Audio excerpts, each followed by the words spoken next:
우리는 2주 전 설교에서 의식법에 대하여 살펴보았고, 지난주에는 시민법에 대하여 살펴보았습니다. 구약 성경에 나오는 하나님의 율법이 무엇을 하라가 248개, 그리고 무엇을 하지 말라가 365개, 합하면 613개입니다.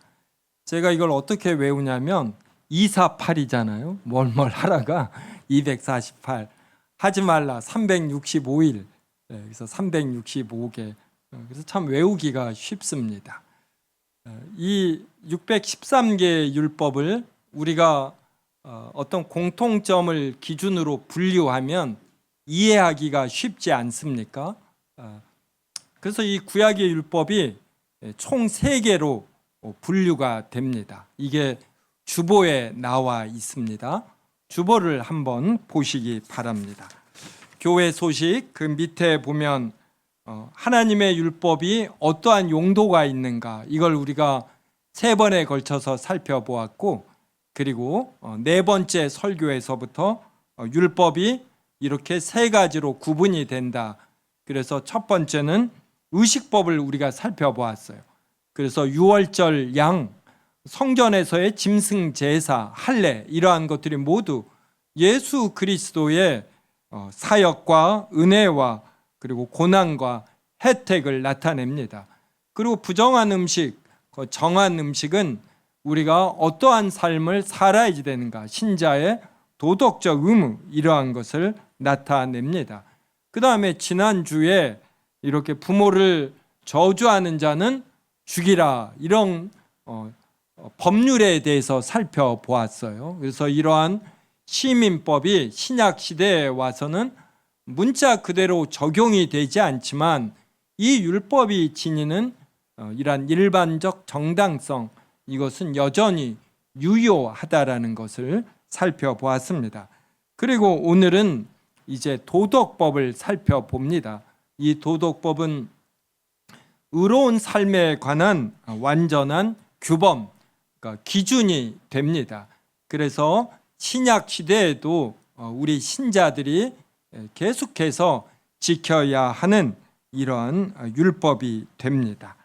그래서 이 도덕법을 오늘은 어떻게 더 이해해야지 되는가, 이걸 살펴봅니다.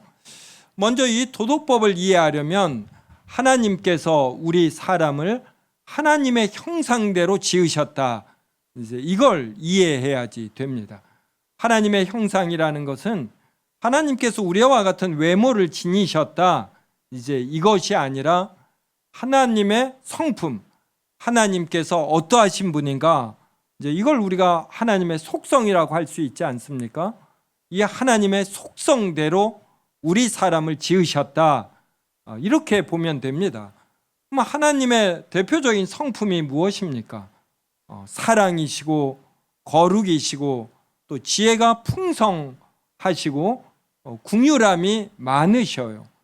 그래서 우리 이 살아있는 생명체 중 사람이 가장 사랑이 있습니다. 어떤 정이 있어요. 그리고 어려운 사람을 보면 불쌍함, 긍휼함을 느낍니다. 또 도의에 어긋난 삶을 누가 사는 걸 보면 이 마음이 불편해요.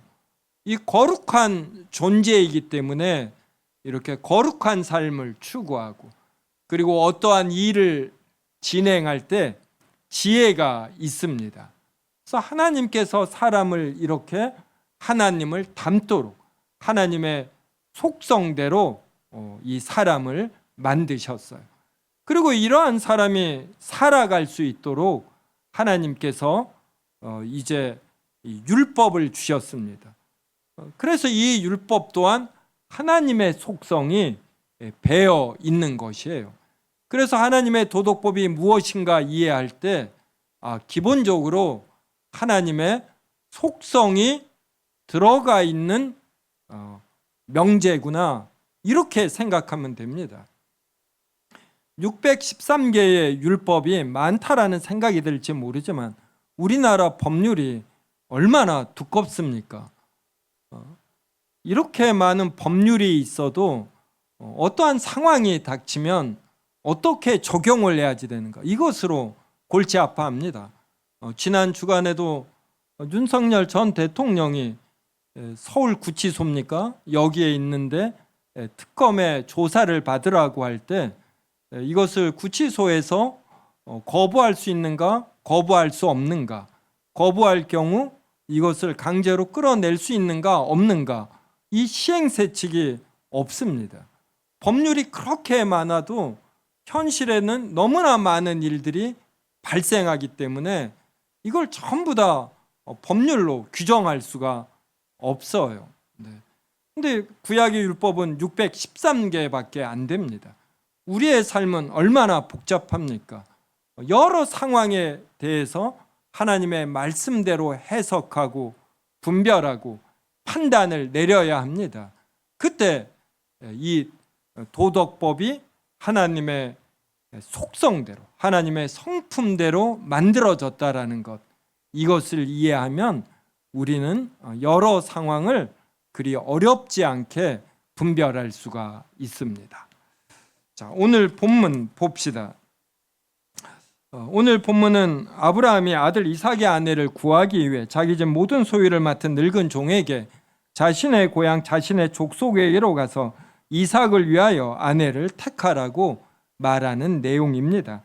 아브라함이 거주하는 가나안 족속의 딸 중에서가 아니라 자신의 고향, 자신의 족속 중에서 이삭의 아내를 택하라고 했습니다. 자신의 고향, 자신의 족속 중에서 택한다는 것은 아브라함과 같은 믿음을 가진 자를 이삭의 아내로 택한다는 뜻입니다. 아브라함이 본토 친척 아비집을 떠나 가나안에 정착한 이유와 목적은 하나님께서 기뻐하시는 공동체를 만들기 위함입니다. 그러므로 며느리 선택에 있어서 하나님 여호와에 대한 신앙은 가장 우선되는 요소입니다. 오늘 본문이 24장인데 그 밑에 7절과 8절을 저와 한 절씩 읽겠습니다. 하늘의 하나님 여호와께서 나를 내 아버지의 집과 내 고향 땅에서 떠나게 하시고 내게 말씀하시며 내게 맹세하여 이르시기를 이 땅을 내 씨에게 주리라 하셨으니 그가 그 사자를 너보다 앞서 보내실지라 내가 거기서 내 아들을 위하여 아내를 택할지니라.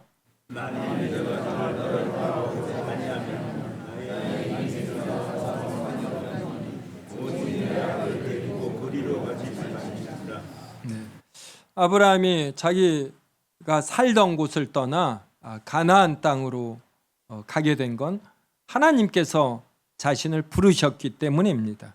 그래서 이 가나안 땅에서 하나님의 형상대로 지음을 받은 자가 어떤 삶을 살아야지 되는가, 이것을 이제 보여주기 위함이에요. 이것을 우리가 간단히 하나님의 나라라고 할 수 있을 것입니다. 그래서 이 가나안 땅에 하나님 나라를 건설함, 이것을 이렇게 그대로 시행해 봄, 이것을 목적으로 아브라함이 고향에서 떠나 가나안 땅으로 갔습니다. 그러면 그곳에 아브라함과 그리고 그 후손이 나와야지 돼요. 그러므로 아브라함은 믿음이 있습니다. 나를 부르신 하나님께서 나의 아들인 이삭에게도 이런 같은 신앙을 가진 여자를 아내로 줄 것이다. 그래서 자신의 집 모든 소유를 맡은 종에게 꼭 나와 같은 신앙을 가진 내 친족에게로 가서 내 아들 이삭의 아내를 구하라, 이렇게 말하는 것입니다. 그로부터 400여 년이 지나 이제 신명기에 보면은 하나님께서 모세를 통해 이방 여인과 결혼하지 말라, 너희가 가나안 땅에 들어가 이 족속들을 점령할 터인데 이 7 족속의 딸들을 아내로 맞이하지 말라, 이러한 구체적인 율법 조항을 주십니다.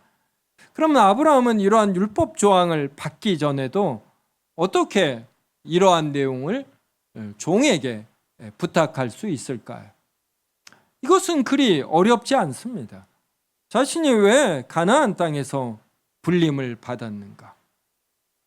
이것은 하나님의 신자라면, 하나님의 자녀라면 어떤 삶을 살아야 하는가, 너무나도 분명한 방향이 있는 것이에요.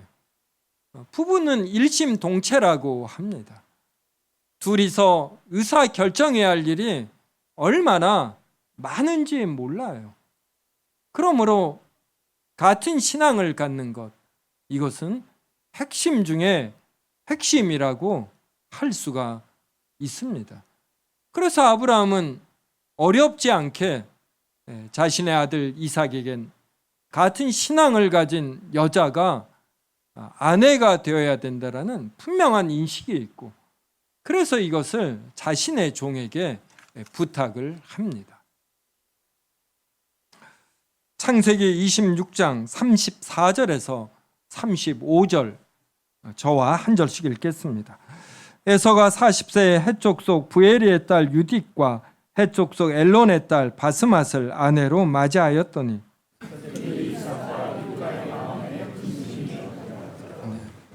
이에 반해 에서는 자신의 부모 이삭과 리브가와 상의 없이 또 그들의 가르침에 역행해서 헷 족속의 두 딸과 결혼을 하게 됩니다. 이것은 에서의 마음가짐을 말해주는 것이에요. 그가 인생에서 중요하게 여기는 것이 무엇인가, 이것을 말해줍니다. 우리가 성경의 뒷부분을 통해서 아는 것처럼 에서는 나름의 뛰어난 리더십이 있어서 아주 큰 가문과 나라를 이룹니다. 그가 40이 되어서 생각을 해보니까 신앙, 이러한 것보다 더 중요한 것은 자신이 지금 정착한 가나안에서의 안정과 그리고 번영입니다. 이러할 때 이미 몇백 년 자리를 잡고 산 헷 족속과 교류를 하여 그들이 쌓아놓은 기반을 이용하는 것, 그들에게 형성된 인맥을 이용하는 것, 이러한 것이 훨씬 더 좋아 보입니다. 여호와 하나님을 믿는 신앙도 자신의 부모님이 이것을 믿으니까 완전히 부인하지는 않겠지만 이것이 자신의 삶의 모든 것에 있어서 우선되는 기준은 아닌 것이에요. 그래서 자신이 가나안 땅에서 자리를 잡고 자신의 가문을 크게 형성하는 데 도움이 되는 것이라면 기꺼이 다른 선택도 하는 것입니다. 그래서 에서는 40세에 바로 헷 족속에 속한 두 여인과 결혼하게 됩니다. 그런데 35절에서 말하는 것처럼 이삭과 리브가의 마음에 근심이 되었습니다. 이삭과 리브가에게는 여호와 하나님을 믿는 것, 이것이 가장 우선입니다. 여호와 하나님께 예배하고 어떤 작은 일, 태도 등에서 여호와를 향하는 그 근본적인 자세가 중요하거든요. 그런데 이것이 에서의 아내들에게서는 나타나지 않는 것입니다.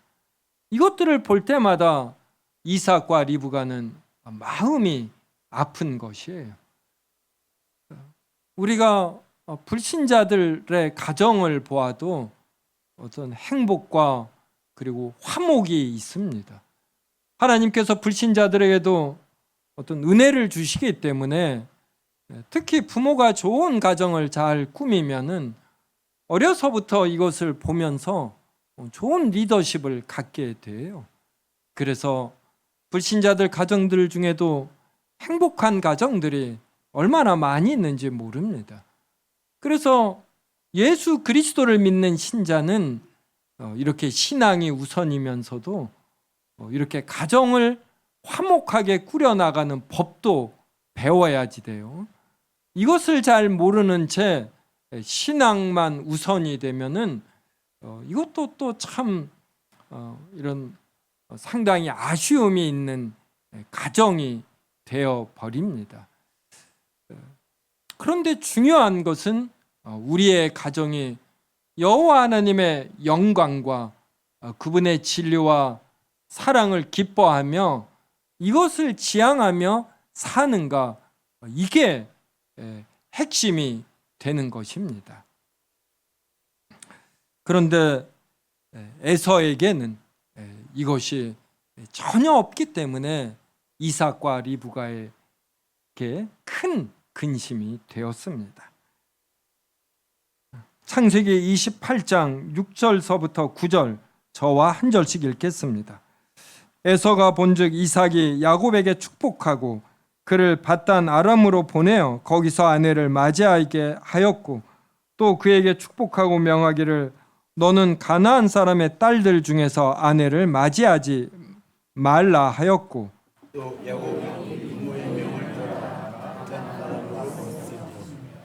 에서가 또 본즉 가나안 사람의 딸들이 그의 아버지 이삭을 기쁘게 하지 못하는지라.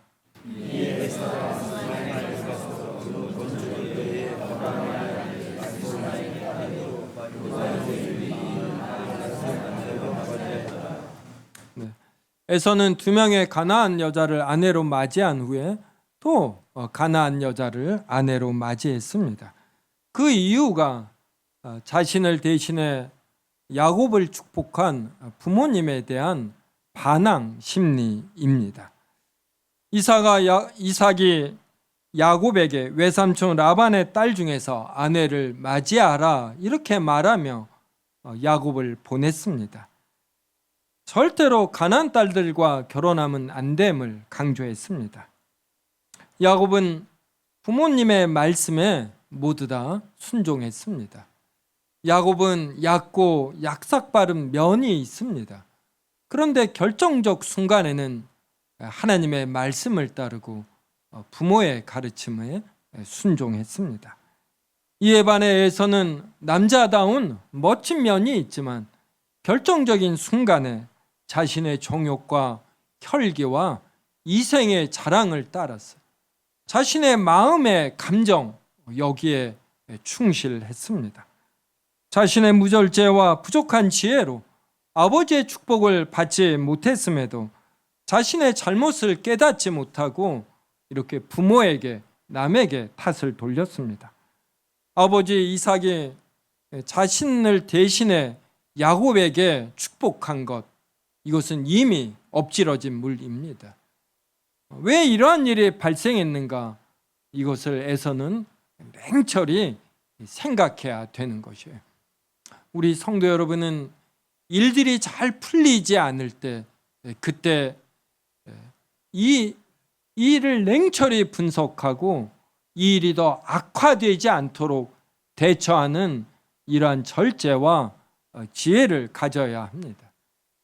자신의 일들이 잘 풀릴 때 하나님의 축복인 줄 알고 신앙생활하는 거, 이거 그렇게 어렵지 않습니다.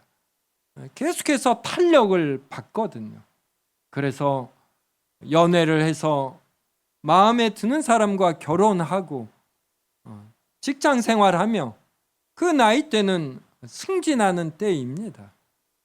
하나님을 잘 믿으며 여러 집안의 규모가 커지고 직장에서도 인정받고 자식들이 태어나 잘 자라고 어떤 기쁨의 연속이에요. 그런데 그때 안 좋은 일이 생겼을 때, 이 일이 설상가상으로 2개, 3개의 일이 안 좋게 되었을 때, 그때 상황을 냉철히 파악하는 것. 왜 이러한 일이 발생했는가? 그 일어난 일에서 자신의 부족함을 발견하는 것. 나의 잘못된 판단과 성향으로 인해서 이러한 안 좋은 일이 발생했음을 아는 것, 이게 굉장히 중요합니다.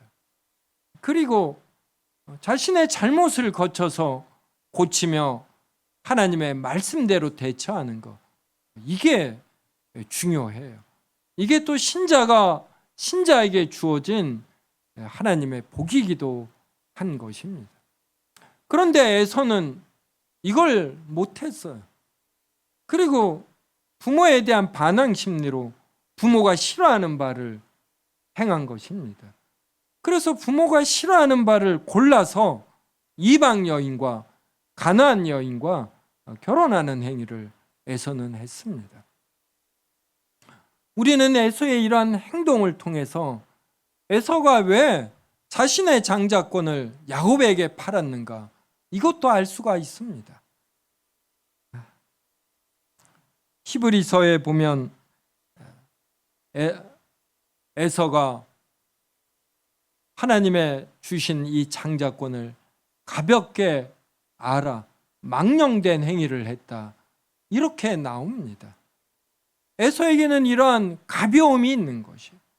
여호와 하나님을 마음에 깊이 모시지 않음, 그로 인해서 여호와의 율법도 에서는 가볍게 여기는 것입니다. 그리고 자기가 중심이에요. 지금 자신의 마음에 있는 감정, 그리고 이 땅을 살아가는데 필요한 육신의 정욕, 안목의 정욕, 이생의 자랑, 이것이 하나님보다 에서에게는 우선이 됩니다. 그런데 신자는 자신의 감정, 자신의 가치관, 자신의 경험이 아니라 영원한 진리이신 하나님의 말씀, 하나님의 성품이 우선이 되는 것이에요. 그래서 신자는 하나님 중심, 이웃 중심으로 생각을 해야 합니다. 로마서 12장 19절부터 21절, 저와 한 절씩 읽겠습니다. 내 사랑하는 자들아, 너희가 친히 원수를 갚지 말고 하나님의 진노하심에 맡기라. 기록되었으되 원수 갚는 것이 내게 있으니 내가 갚으리라고 주께서 말씀하시니라.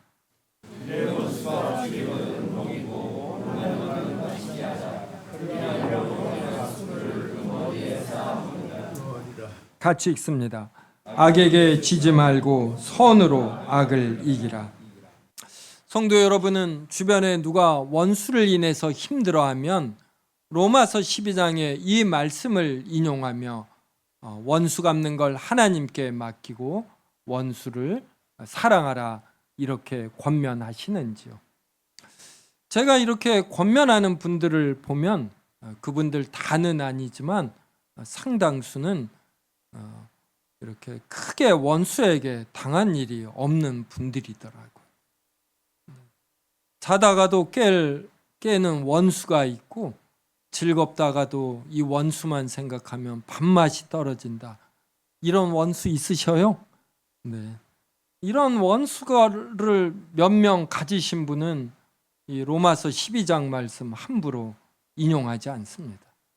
왜냐하면 원수를 하나님께, 복수 갚는 일을 하나님께 맡기는 것, 원수를 용서하고 사랑하는 일이 얼마나 힘든가를 알기 때문입니다. 이렇게 더운 여름에도 원수가 있으면 이 마음 한구석에는 찬 얼음장이 있어요. 이게 저의 표현이 아니에요. 그 시인들이 이렇게 말을 합니다. 박인희 씨도 시 쓴 거 아셔요? 박인희 씨도 이런 시를 썼고,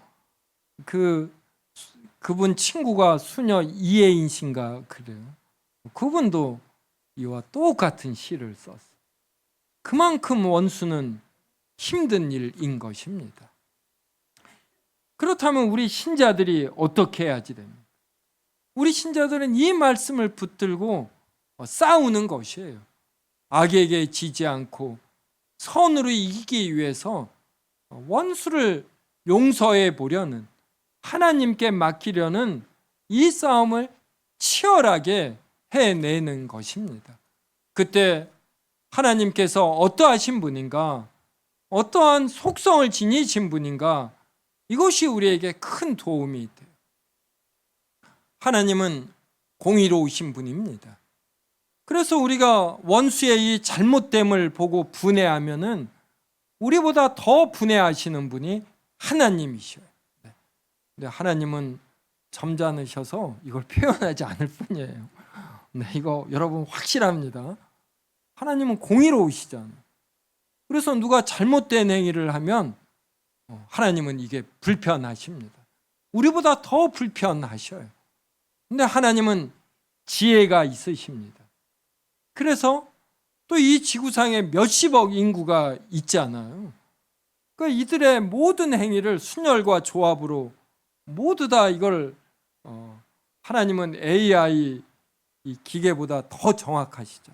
그래서 모든 경우의 수를 종합적으로 결정하셔서 잘한 자에게는 상을 주고 못한 자에게는 벌을 주는 이 섭리를 행하시는 것입니다. 그래서 어떤 자는 다소 늦게 벌을 받기도 하고 어떤 자는 즉시 받기도 하지만 확실한 것은 하나님은 공의로우시다라는 것이에요. 그래서 우리는 하나님에게 복수를 맡기면 되는 것이에요. 그러면 하나님께서 사람들은 잊어버려도 하나님은 잊어버리시지 않습니다. 술 좋아하는 사람치고 악인이 없다 이런 말이 있어요. 이러한 속담이 성립이 되는 이유는 악인이 되려면 지독해야지 됩니다. 근데 술을 좋아하면 뒤끝이 흐려요. 그냥 해롱해롱 해가지고 원수도 잊어버려요. 그래서 악인이 없는 거지. 술 좋아하는 사람도 다 이 죄성이 가득합니다. 그래서 원수를 갚으려면 우리가 지독해야지 되거든요. 근데 우리는 다 지독하지 못합니다. 근데 하나님은 절대로 잊어버리시지 않아요. 그래서 하나님에게 맡기면 됩니다. 또 여러분, 누군가가 나에게 크게 잘못했다 이렇게 생각했는데 10년, 20년 살아보니까 그 잘못이 별것 아니었네 이런 생각 드시지 않아요? 그래서 우리가 원수를 갚으려면 상대방이 잘못한 것보다 더 많이 갚기가 쉽습니다. 상대방은 생각보다 크게 잘못한 것이 아니에요. 내가 이해력이 부족했고 인생에 대한 이해가 부족해서 잘 몰랐던 것입니다. 그래서 우리가 원수를 갚으면 정도 이상으로 갚게 됩니다. 그래서 정확하게 잘못한 만큼 벌을 받아야지 되잖아요. 이런 면에서도 우리는 공의로우시고 모든 것을 아시는 하나님에게 맡겨야지 돼요. 그 다음 또 우리가 원수를 갚으려고 하면 우리가 긴장돼 있어야지 됩니다. 그리고 원수야 하는 일들을 다 살펴야지 돼요. 그의 허점이 빈 곳이 무엇이고 어느 때 갚아야 하는가. 이러려면 우리가 힘듭니다. 원수 갚으려는 마음으로 몇 년 있으면 우리가 마음에 병이 생겨요. 또 원수도 손을 묶고 있지 아니하므로 우리의 반격에 원수도 반격을 합니다. 우리가 100을 원수에게 타격을 가했다라면 우리도 50을 받게 돼 있어요. 그래서 원수 갚는 걸 하나님에게 맡겨. 사람이 하는 범죄에는 다 증거가 남습니다. 근데 하나님은 증거를 남기시지 않아요. 정말 어떠한 사람이 잘못했다 그러면 심장 마비를 통해서라도 하나님이 죽이십니다.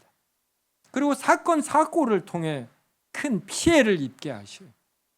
그래서 원수 갚는 걸 하나님에게 맡기는 것이 우리 손에 피를 묻히지 아니하고 그리고 원수가 잘못한 만큼 가장 정확하게 벌을 받도록 그리고 무엇보다도 우리 마음에 평안이 있도록 하는 최고의 방법입니다. 그 다음 이보다 더 중요한 것은 하나님의 사랑이라는 성품에 있어요.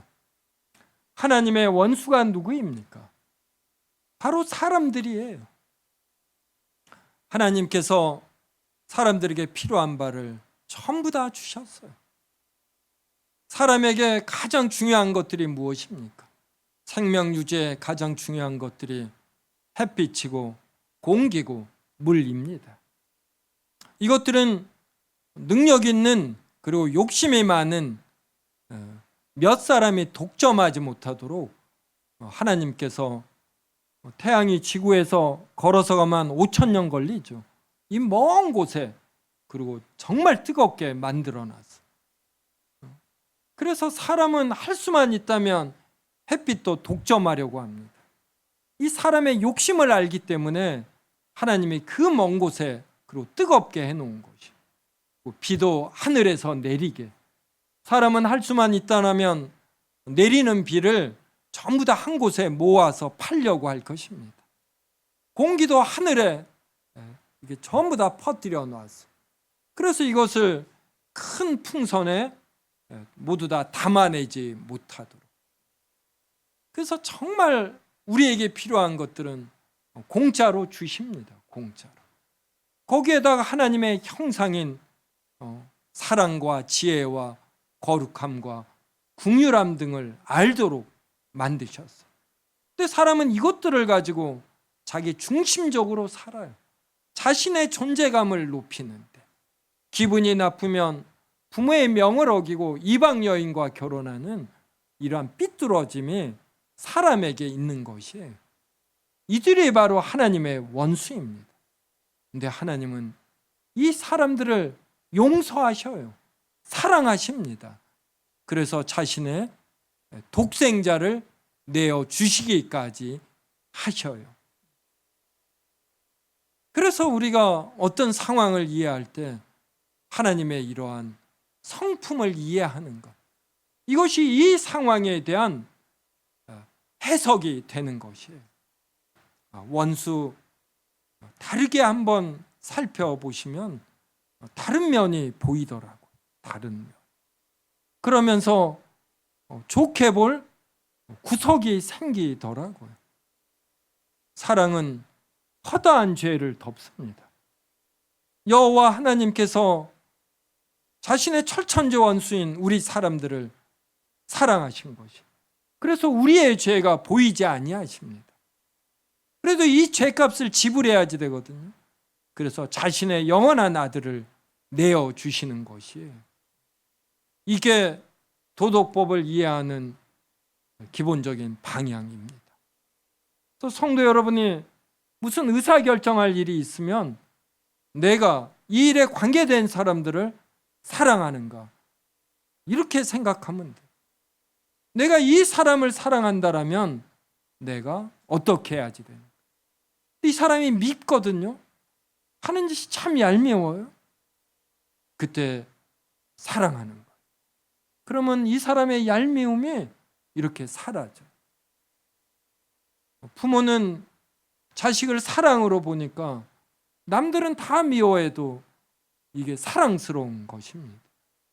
결국은 하나님께서 율법을 이러한 사랑으로 바라보며 해석하라고 말씀하시는 거예요. 마지막으로 성경 말씀 보겠습니다. 요한 1서 4장 7절에서 12절입니다. 요한 1서 4장 7절에서 12절 한 절씩 읽겠습니다. 사랑하는 자들아, 우리가 서로 사랑하자. 사랑은 하나님께 속한 것이니 사랑하는 자마다 하나님으로부터 나서 하나님을 알고,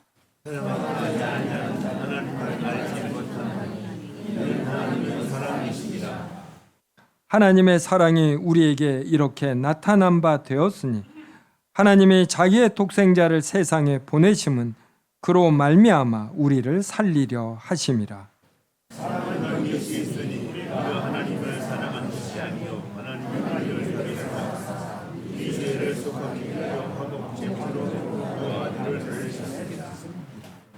사랑하는 자들아, 하나님이 이같이 우리를 사랑하셨은즉 우리도 서로 사랑하는 것이 마땅하도다.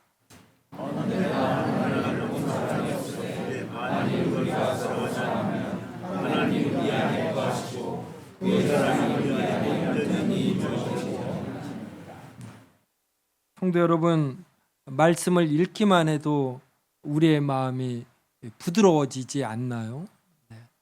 설교 말씀을 준비하는데 이 말씀을 읽으니까 저도 그냥 무장해제가 되는 것이에요.